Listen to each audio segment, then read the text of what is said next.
आलमपूर येथील एक आपले बांधव आहेत, हिंदी भाषिक आहेत.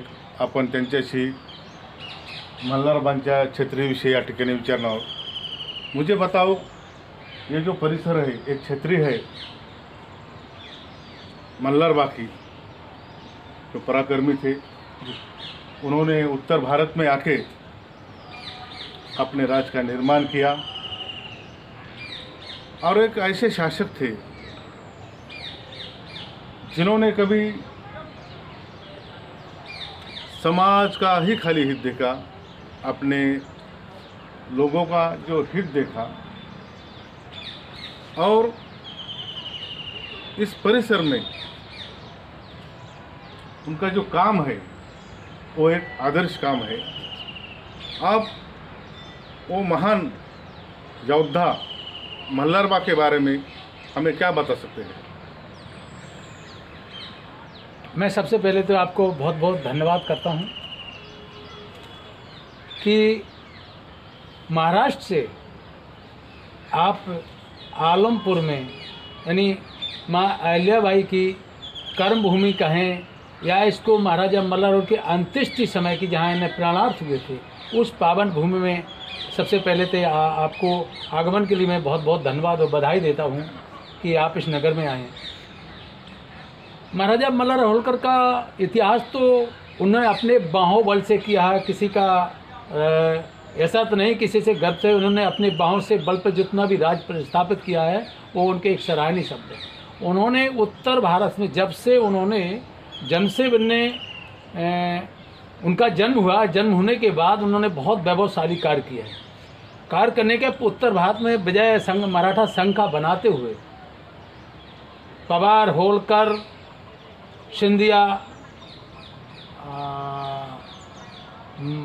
भोंसले इन लोगों का संगठन के माध्यम से इन्हें संपूर्ण भारतवर्ष में अपना मराठाओं का साम्राज्य स्थापित किया.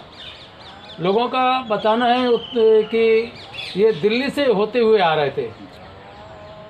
दिल्ली में चौथ बसूल विजय फतेह करके इस इधर को वापस आ रहे थे ना उत्तर भारत की ओर.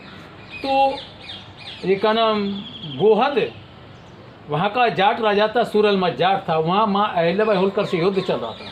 उस समाज मल्हार होलकर उस चौथ वसूल करते हुए उधर से आ रहे थे. माँ साहब का युद्ध चल रहा था. उस समय सूरलमल जाट को उधर पता लगा कि महाराजा मल्हार होलकर आ रहे हैं, तो उसने हार स्वीकार करने के बाद माँ साहब को चौथ वसूल अर्जित कर दिए.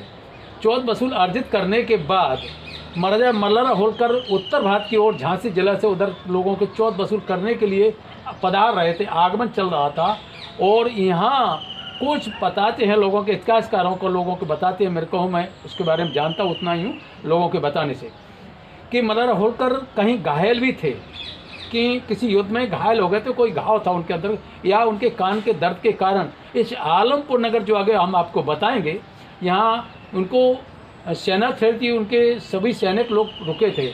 वहाँ उन्होंने शाम को वक्त था और शयन करने के लिए, वहाँ रैन बसेरा करने के लिए वहाँ रुक गए थे.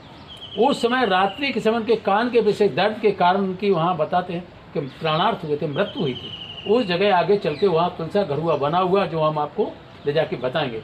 तो वहाँ यहाँ इनके प्राणार्थ होने के बाद इस जगह पे माँ साहब को जो खबर जानकारी मिली है कि मेरे ससुर जी, मेरे पिताश्री की डेथ हो चुकी है, तो वो उनको यहाँ आन के उन्हें इनका संस्कार किया. इस जगह पे जो छतरी बनी है यहाँ उनका दाह संस्कार हुआ था.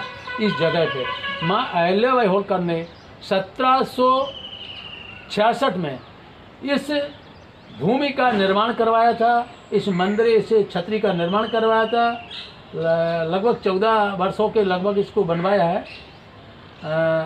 इसको निर्माण कार्य माँ अहिल्याबाई के द्वारा किया गया है. और ये ऐतिहासिक भूमि है और सराहनीय भूमि है, वीर भूमि है. यहाँ बहुत ऐतिहासिक है कि हाँ यहाँ बहुत ही रमणीक. मल्हार होलकर एक ऐसे वीर योद्धा हुए, उन्होंने लगभग 52 युद्धों के विजेता है. कभी उन्होंने किसी से हार नहीं मानी. जीवन भर कभी भी फतह की, उन्होंने कभी भी किसी से हार नहीं. और सबसे पहले उनके था ये बहुत भी उनका नेचर था कि वे ताकतवर, सत्प्रथा, यशवान थे. उनके महाराजा मल्हार होलकर की 3 पत्नियां थीं. प्रथम पत्नी थी जो गौतमाबाई, जो उनकी प्रथम पत्नी थी, भोजराज बारगल वंशजों में से बेटी थी। दूसरी राय उनकी पत्नी थी, रानी थी, माँ साहिबा हरकूबाई थी। और तृतीय रानी थी बनाबाई बजाबाई, उनका नाम था। ये बताते हैं कि माँ जो बनाबाई थी, बजाबाई थी, वो महाराजा मल्हारराव होलकर के साथ सती हुई थी। हरकूबाई सती होना चाहती थी, पर मल्हारराव होलकर ने उनको पहले ही आगाह कर दिया था कि आप पुत्रवधू माँ अहिल्या का साथ देने के लिए उनको साथ रहेंगी। वो तो बजाबाई थी, वो उनके महाराजा मल्हारराव के साथ सती हो गई थी। जब सती हो गई थी तो उनने पूरा कारोबार हरकूबाई को और माँ अहिल्याबाई के कारोबार को उनके हाथों में दे दिया था। देने के बाद पूरा माँ अहिल्याबाई ने पूरा अपना इंदौर जान के कारोबार संभाला है, और इंदौर से महेश्वर उनकी राजगद्दी उन्होंने स्थापित की अपनी अहिल्याबाई होलकर ने। और जितना बड़ा साम्राज्य 12,673 हिंदुस्तान के अंतर्गत जो इन्होंने निर्माण कार्य किया है, कुछ बावड़ियाँ 12 ज्योतिर्लिंगों का माँ अहिल्याबाई होलकर ने निर्माण कार्य और उनका जीर्णोद्धार करवाया है।